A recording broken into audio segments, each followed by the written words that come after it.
Hello everyone. Coursera UPSC में आप सभी का स्वागत है। UPSC civil service test series में ये हमारा सेट नंबर 45 है। इसमें कुल 15 एमसीक्यू हैं। पीडीएफ के लिए आप सर्च कर सकते हैं टेलीग्राम पे जाके कोर्सेरा यूपीएससी ऑफिशियल, या फिर कोर्सेरा यूपीएससी भी सर्च करेंगे तो आपको मिल जाएगा। कुछ इस तरीके का लोगो लगा हुआ मिलेगा आपको, आप वहाँ ज्वाइन करके पीडीएफ प्राप्त कर सकते हैं। इस सेट में कुल 15 एमसीक्यू हैं। आप प्रयास कीजिएगा अपना बेस्ट देने का और बेस्ट परफॉर्म करने का, ताकि आप 9 से 15 के कैटेगरी में रहें। अगर आप 5 से 7 कर लेते हैं तो भी अच्छा है, इतना बुरा नहीं है, लेकिन आप प्रयास कीजिएगा अपना बेस्ट देने का। अगर बेटर कर पाते हैं तो भी ठीक है, 7 से 9 कर पा रहे हैं तो भी अच्छा है। आप धीरे धीरे इम्प्रूव कर लेंगे, अब बेहतर परफॉर्म कर पाएंगे। लेकिन आप अपनी तरफ से प्रयास कीजिएगा 9 से 15 के कैटेगरी में रहने का। अगर आप इनमें से किसी भी कैटेगरी में हैं तो आप नीचे कमेंट बॉक्स में बता सकते हैं कि हमने इतना परफॉर्म किया। चलिए आज का पहला क्वेश्चन देखते हैं। आज का पहला क्वेश्चन है, निम्नलिखित में से कौन से भारतीय संविधान की प्रस्तावना के तत्व हैं। एक दिया हुआ है इसमें संविधान के अधिकार का स्रोत, 2 दिया हुआ है भारतीय राज्य की प्रकृति, 3 दिया है संविधान के उद्देश्य, और 4 दिया है संविधान लागू होने की तिथि। तो बताइए इनमें से कौन कौन से विवरण दिए हुए हैं किसमें, प्रस्तावना में। उम्मीद है सभी लोगों ने आंसर लगा लिया होगा। जिन लोगों ने इसमें डी लगाया उनका बिल्कुल सही है। ये चारों विवरण दिए हुए हैं प्रस्तावना में। अगर हम देखें संविधान के स्रोत क्या है, तो संविधान के स्रोत के रूप में हम देख सकते हैं हम भारत के लोग, ये क्या है, संविधान के स्रोत हैं। अगर देखें इसमें क्या चीज़, भारत सरकार के प्रवृत्ति, तो भारत सरकार की प्रवृत्ति देखें यहाँ पे भारतीय राज्य की प्रवृत्ति, तो आप यहाँ देख सकते हैं भारतीय राज्य की प्रवृत्ति क्या है, संपूर्ण संप्रभुत्व और समाजवादी पंथ निरपेक्ष लोकतांत्रिक गणराज्य, ये इसकी प्रवृत्ति है। दूसरा चीज़ देखें यहाँ पे न्याय किन की चीज़ों की है, सामाजिक आर्थिक राजनीतिक न्याय यहाँ पे प्रोविजन दिए हुए हैं। अगर किस चीज़ की मतलब स्वतंत्रता किन किन चीज़ों की दी है, तो विचार की स्वतंत्रता, अभिव्यक्ति की, विश्वास की, धर्म की और उपासना की स्वतंत्रता दी हुई है। समता किस किन किन बातों की है, तो प्रतिष्ठा और अवसर की समानता है। आपको पता होगा ईडब्ल्यूएस जब संशोधन हुआ था, ईडब्ल्यूएस आरक्षण देने के लिए, तो किसमें संशोधन किया गया था, आर्टिकल 15 में, 15 और 16 में संशोधन कर करके ये प्रोविजन किया गया था, क्योंकि आर्टिकल 15 और 16 यही प्रोविजन करते हैं कि समता का अधिकार रहेगा सबको। दूसरा चीज़ देखें यहाँ पे, तो इसके लागू करने की तिथि देखें तो 26 नवंबर 1949 यहाँ पे दी हुई है। तो वहाँ पे लास्ट में दिया हुआ था संविधान लागू होने की तिथि, तो मतलब प्रस्तावना में दी हुई है, तो यहाँ पे देख सकते हैं आप। चलिए अगला क्वेश्चन देखते हैं। अगला क्वेश्चन है 3D प्रिंटिंग प्रायः सुर्खियों में रहता है। निम्नलिखित में से कौन सा 3D प्रिंटिंग का उपयोग संभावित उपयोग हो सकता है। तो आपको बताना है किनका किनका उपयोग 3D प्रिंटिंग में हो सकता है। अभी भारत का एक संस्था था स्काई वे, स्काई वे के नाम के, उसने भी अपना एक मिशन लॉन्च किया, तो उस लिए भी ये न्यूज में था 3D प्रिंटिंग। तो बताइए इनमें से किनका उपयोग किया जा सकता है। कथन ए दिया है अंग मुद्रण, मतलब जो भी हमारे अंश होते हैं उनका प्रिंटिंग। 2 दिया है एरोस्पेस प्रौद्योगिकी, और 3 दिया है प्रोटोटाइपिंग। तो बताइए इनमें से किनका उपयोग किया जा सकता है 3D प्रिंटिंग में। उम्मीद है सभी लोगों ने आंसर लगा लिया होगा। जिन लोगों ने इसमें डी लगाया है बिल्कुल सही है, इन सब में उपयोग किया जा सकता है 3D प्रिंटिंग का।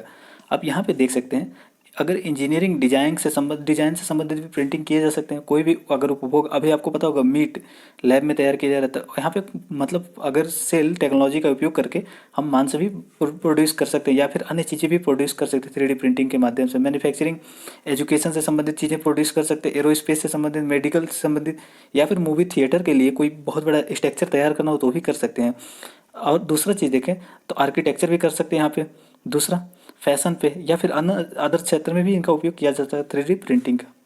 चलिए अगला क्वेश्चन देखते हैं। अगला क्वेश्चन है राज्य मानव अधिकार आयोग निम्न सूची के विषय में जांच कर सकता है। तो इनमें से बताना है आपको किन सूची में राज्य मानव अधिकार आयोग जांच कर सकता है। एक दिया है राज्य सूची, 2 दिया है समवर्ती सूची, 3 दिया है संघ सूची। तो बताइए राज्य मानव अधिकार आयोग किन के माध्यम से संशोधन मतलब जांच कर सकता है। क्या वो संघ सूची में कर सकता है या नहीं, आपको बताना है। उम्मीद है सभी लोगों ने आंसर लगा लिया होगा। जिन लोगों ने इसमें बी लगाया है 1 और 2 बिल्कुल करेक्ट काम किया है। यहाँ पे वो संघ सूची में संशोधन नहीं कर सकता, क्योंकि यहाँ पे राज्यों का अधिकार नहीं होता है, इसमें केवल केंद्र का अधिकार होता है। और यहाँ पे देखें तो राज्य सूची और समवर्ती सूची में कर सकता है। यहाँ पे कुछ विवरण दिए हुए हैं, देख सकते हैं। मानव संरक्षण अधिकार अधिनियम 1993 के माध्यम से राज्य मानव अधिकार और संघीय जो राष्ट्रीय मानव अधिकार दोनों का गठन किया गया था।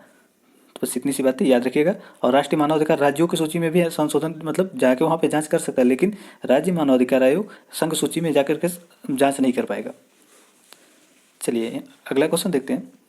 अगला क्वेश्चन है निम्नलिखित कथनों पर विचार कीजिए। कथन 1 दिया है 2015 और 2019 के बीच यूएसए के साथ भारत का व्यापार लगातार बढ़ा है। कथन 1 कह रहा है। कथन 2 कह रहा है 2015 से 2019 के बीच चीन के साथ भारत का व्यापार लगातार कम हुआ है। कथन 3 दिया, वर्ष 2020 में यूएसए के साथ भारत के व्यापार की तुलना में चीन के साथ व्यापार अधिक था। तो बताइए इनमें से कौन सा कथन सही है। उम्मीद है सभी लोगों ने आंसर लगा लिया होगा। जिन लोगों ने इसमें बी लगाया है बिल्कुल सही है। जिन लोगों ने सी लगाया उनका बिल्कुल सही है। इसमें दो गलत है, क्योंकि यहाँ पे दिया हुआ है 2015 से 2019 के बीच चीन के साथ भारत का व्यापार लगातार कम हुआ है, तो ये गलत है, कम नहीं हुआ है, बढ़ा ही है।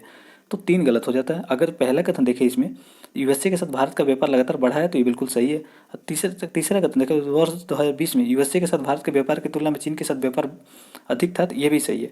भारत का व्यापार चीन के साथ ज़्यादा था यूएसए की तुलना में, तो इसमें हमारा आंसर सही निकलता है सी इसमें करेक्ट आंसर है। 2 गलत था। आप यहाँ पे देख सकते हैं डेटा दिया हुआ है, तो यहाँ पे अगर देखिए 2020 में आप तो देख रहे होंगे, तो 2000 यहाँ पे दिया हुआ है 75.95 डॉलर था, बिलियन डॉलर था यहाँ पे दिया हुआ है। तो अगर देखें इसकी तुलना में इसका चाइना का तो 77 है या 77.67। तो आप ऐसे में अंदाज़ा लगा सकते हैं कि कहीं ना कहीं चीन के साथ हमारा व्यापार ज़्यादा रहा है। दूसरा चीज़ देखें तो यहाँ पे देखिए तो लगातार बढ़ा हुआ है। आप यहाँ पे भी अंदाज़ा लगा सकते हैं, तो पहले 70 था 2015 में, 70.80 बिलियन डॉलर, लेकिन नीचे धीरे धीरे बढ़ता चला गया है। यहाँ सब फिगर बिलियन में दिया हुआ है, याद रखिएगा। बिलियन में 70.80 बिलियन था 2015 में, लेकिन धीरे धीरे कुछ एक साल कम हुआ, 16 में कम हुआ, फिर 17 में बढ़ा, 18 में और बढ़ गया, 19 में कम हुआ, फिर 20 में, अभी तो जारी है था, अभी डेटा पूरा नहीं आया है 20 का। तो जैसे ही आएगा वो भी अपडेट हो जाएगा, तो ये बढ़ जाएगा, कहीं ना कहीं 80 से ऊपर निकल जाएगा ये डेटा। तो क्या इसे लगता है कि बढ़ा ही है चाइना के साथ व्यापार, और अमेरिका के साथ भी बढ़ा है, अमेरिका के साथ भी कम नहीं हुआ है। जहाँ 61 बिलियन 2015 में था, वहीं 90 बिलियन 2019 में हो गया था। 20 में भी अभी जारी था, 20 का डेटा आ जाएगा पूरा फाइनल, तो पता चल जाएगा। चलिए अगला क्वेश्चन देखते हैं। अगला क्वेश्चन है, भारत की कर प्रणाली के बारे में निम्नलिखित कथनों पर विचार कीजिए। कथन 1 दिया है, विगत 10 वर्षों में भारत का अप्रत्यक्ष कर जीडीपी अनुपात प्रत्यक्ष कर जीडीपी अनुपात से कम रहा है। तो बताइए इनमें से दूसरा कथन देख लीजिए। दूसरा है, ओईसीडी देशों में प्रत्यक्ष कर का औसत हिस्सा भारत से अधिक है। तो बताइए कौन सा कथन इनमें से सही है। उम्मीद है सभी लोगों ने आंसर लगा लिया होगा। अगर पहला देखेंगे आप, तो विगत 10 वर्षों में भारत का अप्रत्यक्ष कर जीडीपी अनुपात प्रत्यक्ष कर जीडीपी अनुपात से कम रहा है, तो क्या आपको सही लगता है। नहीं, पहला गलत है बिल्कुल भी, क्योंकि भारत का अप्रत्यक्ष कर जीडीपी अनुपात प्रत्यक्ष कर जीडीपी अनुपात से अधिक रहा है। दूसरा चीज़ देखें तो आपको अंदाजा वैसे भी लगा सकते हैं कि ओईसीडी देशों के में प्रत्यक्ष कर वहाँ 2/3 है, तो भारत में 1/3 है। तो आप ऐसे अंदाजा लगा सकते हैं कि किसके वहाँ ज़्यादा है। तो ये ओईसीडी जो विकसित देश होते हैं उनके तुलना में भारत का बहुत कम है, तो ये तो बिल्कुल सही हो जाता है 2। तो जिन लोगों ने इसमें बी लगाया उनका बिल्कुल करेक्ट आंसर है, 20 में सही आंसर है। आप यहाँ पे देख सकते हैं, यहाँ पे दिया हुआ डेटा, यहाँ देखिए टोटल टैक्स जीडीपी अनुपात, यहाँ पे टोटल टैक्स जीडीपी अनुपात, लेकिन यहाँ पे देखें इनडायरेक्ट और डायरेक्ट टैक्स जीडीपी अनुपात। तो ये रेड जो दिख रहा है ये आपको इनडायरेक्ट टैक्स जीडीपी अनुपात है। अगर ये कहीं 11.6 है, तो देखें यहाँ डायरेक्ट टैक्स का अनुपात क्या है, डायरेक्ट टैक्स का अनुपात 7.4 है। तो ऐसे में हमें मिलता है कि डायरेक्ट टैक्स जीडीपी अनुपात कहीं ना कहीं कम है इनडायरेक्ट टैक्स जीडीपी अनुपात के समकक्ष। और दूसरा चीज़ यहाँ पे देखिए तो ओईसीडी देशों में प्रत्यक्ष कर औसत हिस्सा लगभग 2/3 है, जबकि भारत में 1/3 है। तो भारत में कम है ना उनसे, क्योंकि भारत में इतने ज़्यादा लोग अमीर नहीं है। और डायरेक्ट टैक्स कौन देता है, जो जिसकी 5 लाख से ऊपर इनकम होगी। तो भारत में कितने लोगों की 5 लाख से ऊपर इनकम है, बहुत कम लोगों की है। तो ऐसे में भारत के बहुत कम लोग डायरेक्ट टैक्स देते हैं, और उद्योगों में तो बहुत कम ही लोग लगे हुए हैं। तो आप ऐसे अंदाजा लगा सकते हैं। चलिए अगला क्वेश्चन देखते हैं। अगला क्वेश्चन, जलवायु परिवर्तन पर अंतर सरकारी पैनल आईपीसीसी के बारे में निम्नलिखित कथनों पर विचार कीजिए। ये यूपीएससी का बहुत फेवरेट टॉपिक है, इस पर यूपीएससी हमेशा पूछती रहती है। पहला दिया हुआ है, आईपीसीसी विश्व मौसम विज्ञान संगठन डब्ल्यूएमओ और संयुक्त राष्ट्र विकास कार्यक्रम यूएनडीपी की एक संयुक्त पहल है। तो बताइए इनमें से क्या ये दोनों की पहल है। अगला क्वेश्चन इसमें टॉप देखिए। अगला दिया हुआ है, जलवायु परिवर्तन पर सार्वजनिक वैज्ञानिक जानकारी प्रदान करने के लिए आईपीसीसी की स्थापना की गई थी। तो इनमें से कौन सा सही है, आपको सही चयन करके बताना है। उम्मीद है सभी लोगों ने आंसर लगा लिया होगा। अगर देखें तो पहला कथन जहाँ दिया हुआ है आईपीसीसी विश्व मौसम विज्ञान संगठन डब्ल्यूएमओ, दूसरा यहाँ पे दिया हुआ है यूएनडीपी, तो ये गलत हो जाता है, यूएनईपी है, डीपी नहीं है। यहाँ पे इन्वायरमेंट प्रोग्राम है, ना कि डेवलपमेंट प्रोग्राम। तो ऐसे ये गलत हो जाता है पहला। दूसरा चीज़ देखें यहाँ पे, तो जलवायु परिवर्तन पर सार्वजनिक वैज्ञानिक जानकारी प्रदान करने के लिए आईपीसीसी की स्थापना की गई थी, तो बिल्कुल सही है। जलवायु परिवर्तन से संबंधित एक वैज्ञानिक जिस पे सभी लोग विश्वास कर सके, ऐसा डेटा प्रोवाइड कराने के लिए आईपीसीसी का गठन किया गया था। तो इसमें जिन लोगों ने बी लगाया था उनका बिल्कुल सही है, बी इसका सही आंसर है। आप यहाँ पे देख सकते हैं डब्ल्यूएमओ और दोनों ने मिलकर के इसका गठन किया था। और इसका गठन क्यों किया गया था, पहले इसको देख लीजिए। 1988 में इसका गठन किया गया था आईपीसीसी का। और किसने, किन किन संस्थाओं ने मिलकर किया था, डब्ल्यूएमओ और यूनिप ने। और इसमें लगभग मान के चलिए सभी संस्थाएं इसका समर्थन करती हैं। और एक फैक्ट याद रखिए, ये स्वयं किसी तरह का अनुसंधान नहीं करता है। इसमें लोग, मतलब हजारों लोग अपना, दुनिया के हजारों लोग, बहुत सारे संस्थाएं और लोग मिल करके इसमें योगदान करते हैं। किसमें, आईपीसीसी में। ये खुद कोई अनुसंधान नहीं, संचालन नहीं करता है। ये दो फैक्ट हो गए। तीसरा इसमें देखें तो ये सार्वजनिक वैज्ञानिक जानकारी प्रदान करने के लिए इसका संयुक्त राष्ट्र द्वारा इसका गठन किया गया था, आईपीसीसी का, ताकि ये जलवायु परिवर्तन से संबंधित सार्वजनिक जानकारी प्रदान कर सके, लोगों को बता सके जलवायु परिवर्तन के प्रभाव क्या हो सकते हैं, इससे कैसे बचा जा सकता है, अगर हम पहले इससे एफर्ट करते हैं तो क्या स्थिति हो सकती है, नहीं करते तो क्या स्थिति हो सकती है, ऐसी जानकारी देने के लिए इसका गठन किया गया था। चलिए अगला क्वेश्चन है कथन। पहले कथन से क्वेश्चन देख लीजिए। क्वेश्चन नंबर 7 है, कराकल जंगली बिल्ली है के बारे में निम्नलिखित कथनों पर विचार कीजिए। अभी ये न्यूज में थी कराकल, उसके संबंध में बताइए कौन सा सही है। कथन 1 दिया, हाल ही में राष्ट्रीय वन्य जीव और केंद्रीय पर्यावरण और वन जलवायु परिवर्तन मंत्रालय ने गंभीर रूप से लुप्तप्राय क्रिटिकली इंडेंजर्ड प्रजाति की सूची में कैराकल को शामिल किया है। दूसरा दिया हुआ है, यह केवल भारतीय उपमहाद्वीप में स्थानिक है।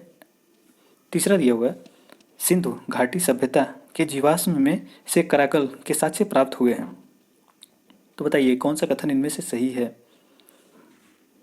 उम्मीद है सभी लोगों ने आंसर लगा लिया होगा। देखिए ऐसे क्वेश्चन हमेशा इंपॉर्टेंट हो जाते हैं, क्यों, क्योंकि हिस्टोरिकल के इवेंट की वजह से जुड़ा हुआ है। दूसरा, इसमें कुछ बदलाव किए गए, दोनों कारणों से ये न्यूज में रहता है, ऐसे क्वेश्चन पूछे जाने की संभावना ज़्यादा रहती है। उम्मीद है सभी लोगों ने आंसर लगा लिया होगा। जिन लोगों ने इसमें बी लगाया उनका बिल्कुल सही है। इसमें 1 और 3 सही है। यहाँ पे जो दिया हुआ है, भारतीय उपमहाद्वीप में एक स्थानिक एंडेमिक है, यहाँ की एंडेमिक नहीं है, या अफ्रीका में भी पाई जाती है, दक्षिण एशिया में भी पाई जाती है। ये एक बिल्ली की प्रजाति है, कुछ इस तरीके से दिखती है, आप यहाँ पे देख सकते हैं। और ये क्या है, इसका सबसे पहला प्रमाण कहाँ मिला था, सिंधु घाटी सभ्यता, जो कि 3000 से 2000 ईसा पूर्व के संबंध का है, वहाँ से इसके जीवाश्म मिले हुए हैं, मतलब ये बहुत पुराना जीव है।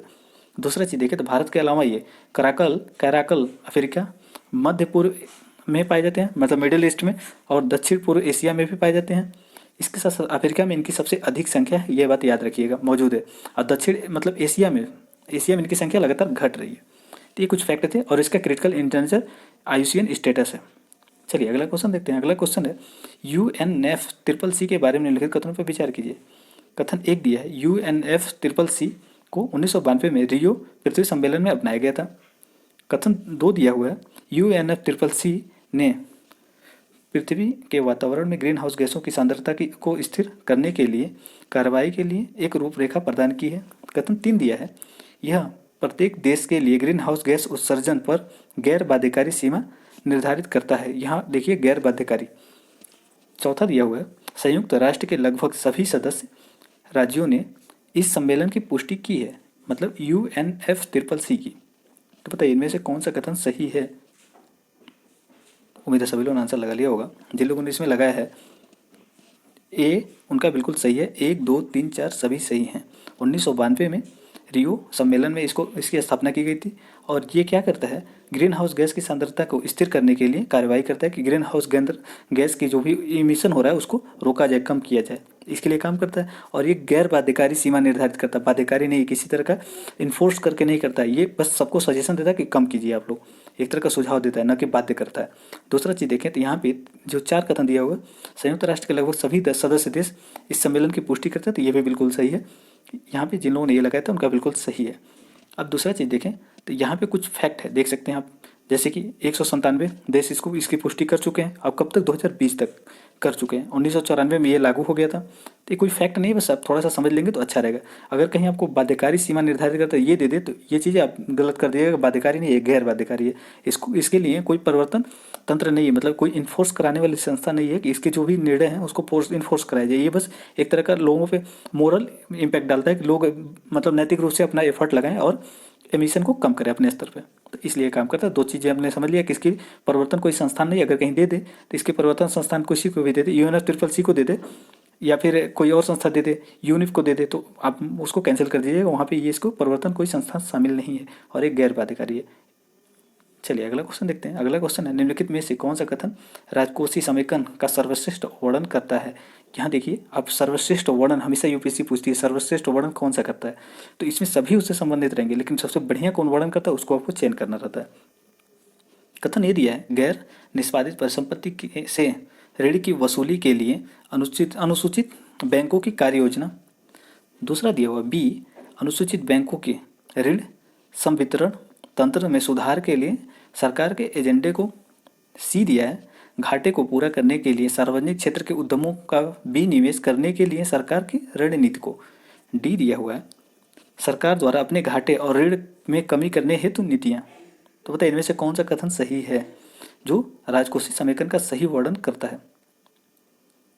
उम्मीद है सभी लोगों ने आंसर लगा लिया होगा। जिन लोगों के यहाँ पे राजकोषीय समेकन का इंग्लिश चाहिए तो वो देखिए, इसका फिजिकल कंसोलिडेशन होता है राजकोषीय समेकन। तो बताइए इनमें से कौन सा सही विवरण है। उम्मीद है सभी लोगों ने आंसर लगा लिया होगा। अगर देखें तो सी और डी तो दोनों बिल्कुल सही है, लेकिन सबसे बढ़िया विवरण इसका मिलेगा आपको सी में। जिन लोगों ने सी लगाया था उनका बिल्कुल करेक्ट आंसर है, सी इसका सही आंसर है। डी भी इसका सही विवरण करता है, लेकिन सबसे परफेक्ट आंसर सी है। आप यहाँ पे देख सकते हैं, जब सरकार का क्या होता है, राजकोषीय घाटा बढ़ने लगता है तो सरकार अगर लोन लेगी, ऋण लेके भी आपूर्ति करती है, ऋण लेगी तो इससे क्या होगा, कहीं ना कहीं ये राजकोषीय घाटा पे प्रभाव डालेगा।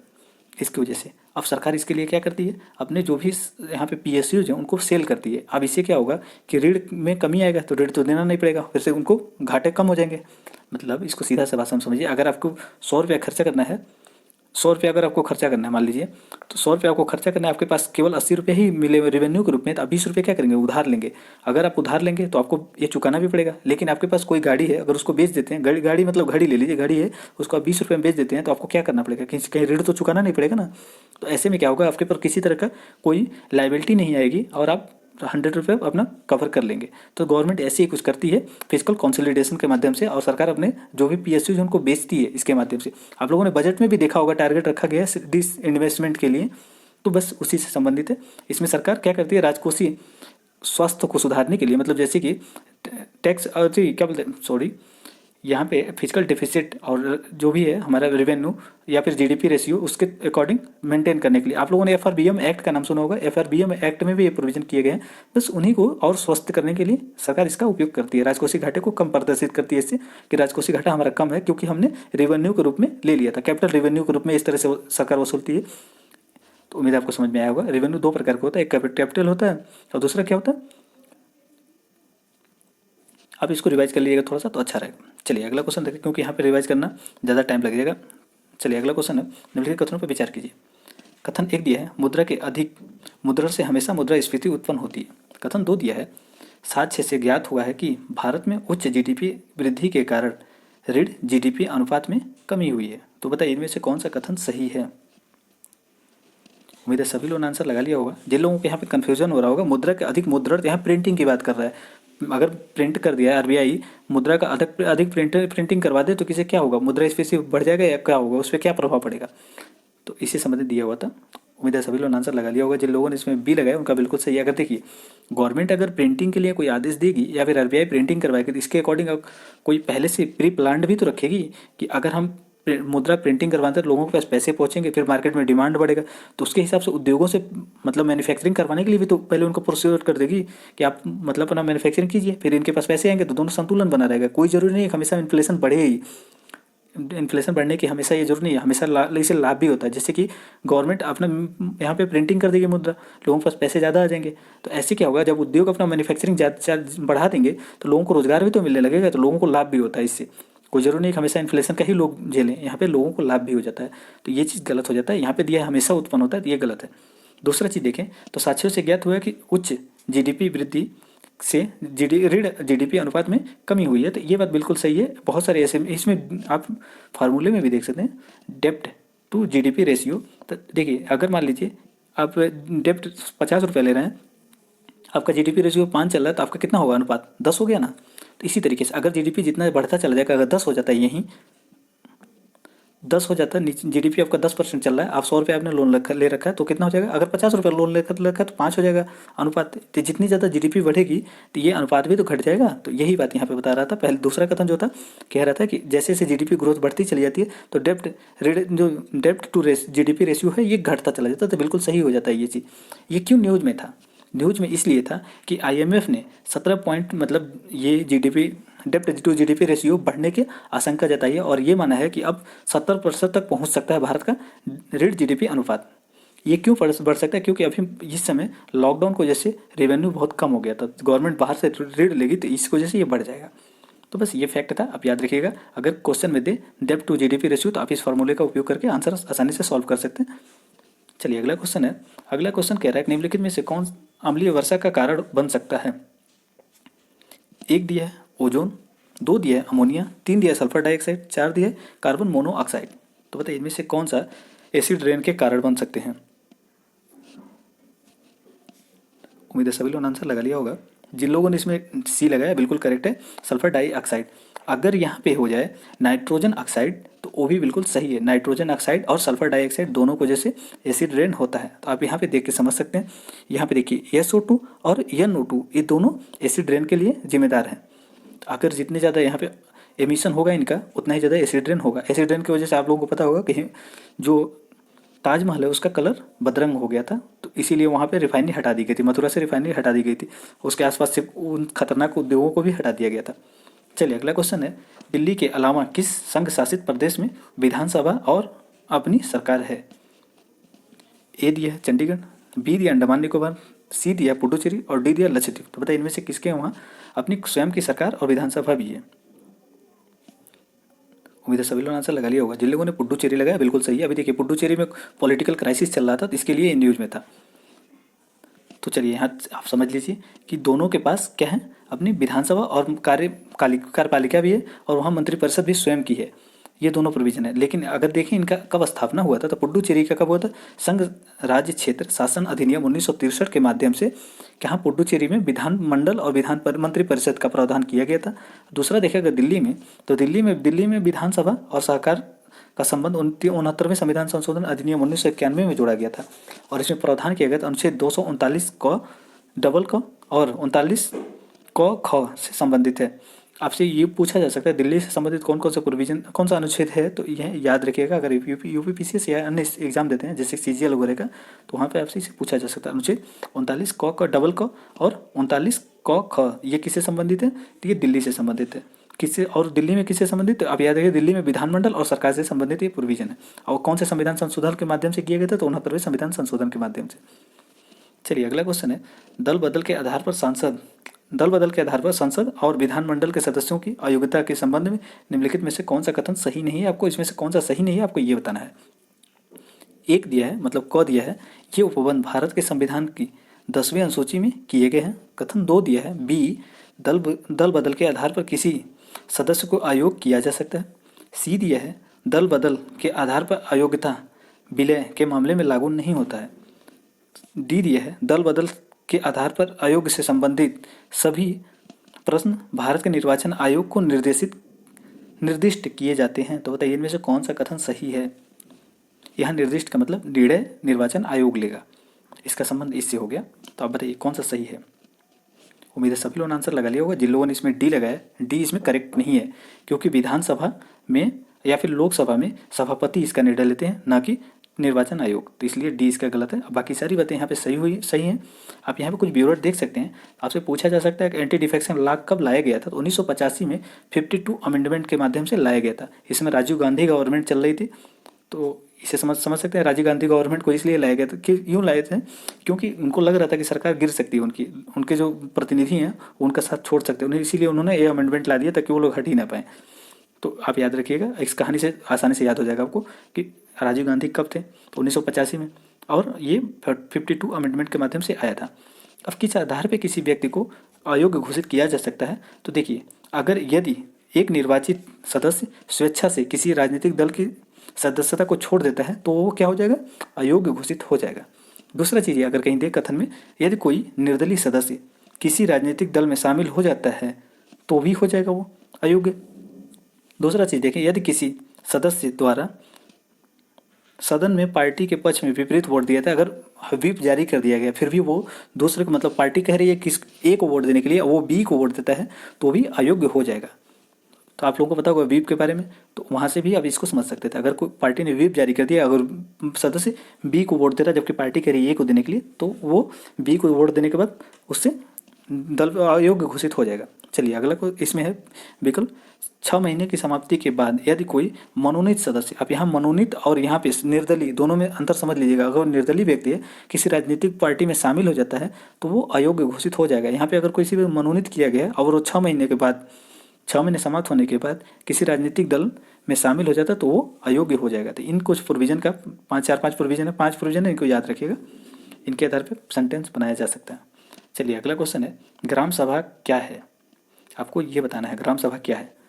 कथन 1 दिया है, यह एक गांव की विधानसभा है जिसमें सभी पंजीकृत मतदाता हैं, मतलब यहाँ पे वयस्क मतदाता हैं, ये समझ सकते हैं। दूसरा दिया है, केवल बुजुर्ग पुरुष जनसंख्या की एक संगठित सार्वजनिक बैठक है। सी दिया है, यह उन लोगों का समूह है जो राज्य विधायिका में नामित हैं। डी दिया है, यह एक ग्राम सभा है जिसमें पंचायत के केवल निर्वाचित सदस्य होते हैं। तो बताइए इनमें से ग्राम सभा का संबंध किससे सही विवरण है ग्राम सभा के संबंध में? उम्मीद है सभी लोगों ने आंसर लगा लिया होगा। जिन लोगों ने ए लगाया था बिल्कुल सही है। यह एक गांव की विधानसभा है जिसमें सभी वयस्क जो भी मत देते हैं, मतलब वोटर हैं, वयस्क हैं, वो लोग इसमें सम्मिलित होते हैं। अगर आप भी 18 साल से ऊपर के हैं तो आप भी इसमें सम्मिलित होते हैं। दूसरा चीज़ देखें यहाँ पे, तो 73वें संविधान संशोधन अधिनियम 1992 में इसका प्रोविजन किया गया था और इसमें न्यू क्लॉज जोड़ा गया था। पार्ट 9 भाग 9 जोड़ा गया था पंचायती राज का, उसका टाइटल है पंचायती राज।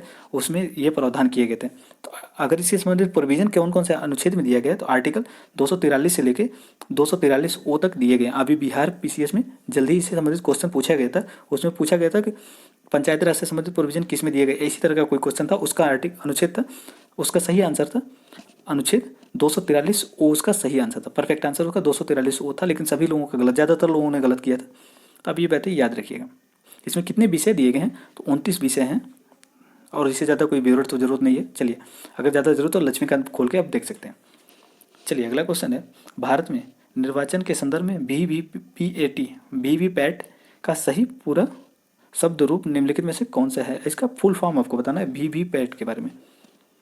1 दिया है, वोटर वेरीफाइड पोल ऑडिट ट्रोल। बी दिया है, voter verified paper audit trail. और सी दिया है, voter verifiable paper audit trail. और डी दिया है, voter verifiable paper audit trail. तो बताइए इनमें से कौन सा सही है? उम्मीद है सभी लोगों ने आंसर लगा लिया होगा। जिन लोगों ने इसमें लगाया सी, उनका करेक्ट आंसर है यहाँ पे voter verifiable paper audit trail है। सी इसका करेक्ट आंसर है। आप यहाँ पे देख सकते हैं voter verified paper audit trail इसका फुल फॉर्म है। और देखिए पहली बार कहाँ यूज़ किया गया था, तो नोकसेन में। नोकसेन कहाँ पे? तो ये नागालैंड में है और ये वहाँ के विधानसभा चुनाव में उपयोग किया गया था, लेकिन ये बहुत बड़े स्तर पर नहीं किया गया था। बड़े स्तर पर पूछिए कि भारत में सब लार्ज स्केल पे पहली बार कब उपयोग किया था, तो मिजोरम में जब विधानसभा का चुनाव हुआ था तो वहाँ पे 2013 में उपयोग किया गया था। 2013 भी याद रखिए, कई बार पूछ लेता है वहाँ पे तो कन्फ्यूजन हो जाता है। 2013 में यूज होता है, 2014 में। तो 2013 में दोनों जगह यूज होता है, नागालैंड और मिजोरम में। लेकिन मिजोरम में लार्ज स्केल पे हुआ था, नागालैंड में बहुत छोटे स्केल पे बस ट्रायल किया गया था। तो ये कुछ क्वेश्चन थे, उम्मीद आपको समझ में आया होगा। और आपका जो भी क्वेश्चन सही रहा हो नीचे ज़रूर बताएं कि आपने कितना परफॉर्म किया। ये सारे देखने के लिए धन्यवाद।